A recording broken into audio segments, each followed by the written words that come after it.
Hello, இன்னைக்கு நம்ம சம்பா ரவை வச்சு ஒரு சிம்பிளான ரெசிபி தான் பண்ண போகிறோம். இதுக்கு நான் இன்னைக்கு 1 கப் சம்பா ரவையும் 1/2 கப் பாசிப்பருப்பும் எடுத்திருக்கேன். இங்கே பாசிப்பருப்பை நல்லா கழுவிட்டு ஒரு 1 hour ஊற வச்சுக்கோங்க. ஒன்ஸ் பருப்பு ஊறும்போதே நீங்கள் வெங்காயம் பச்சை மிளகாய் ரெடி பண்ணி வச்சுக்கோங்க. இதுக்கு நான் 2 பெரிய வெங்காயம் 2 பச்சை மிளகாய் எடுத்திருக்கேன்.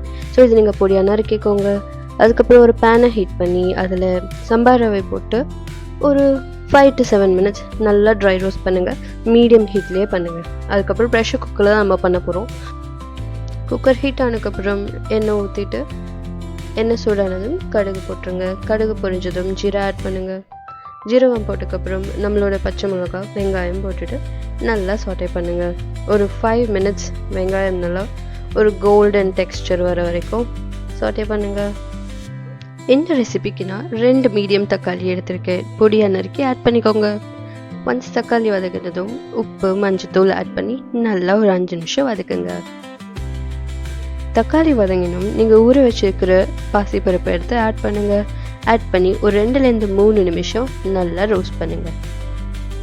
இந்த டைமில் குக்கர் கொஞ்சம் லோ ஹீட்லேயே வச்சுக்கோங்க, இல்லைன்னா உங்களுக்கு அடி பிடிச்சிரும்.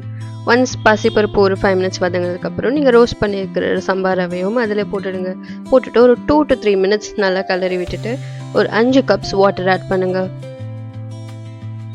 உங்களுக்கு கொதி வந்த உடனே நீங்கள் ஒரு 1 tablespoon கீ ஊற்றிட்டு நல்லா கலரிட்டு குக்கரை க்ளோஸ் பண்ணிவிடுங்க.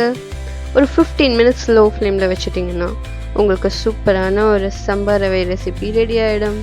அதை சூடாக சர்வ் பண்ணுங்கள். சாப்பிட்டு என்ஜாய் பண்ணுங்கள். Thank you.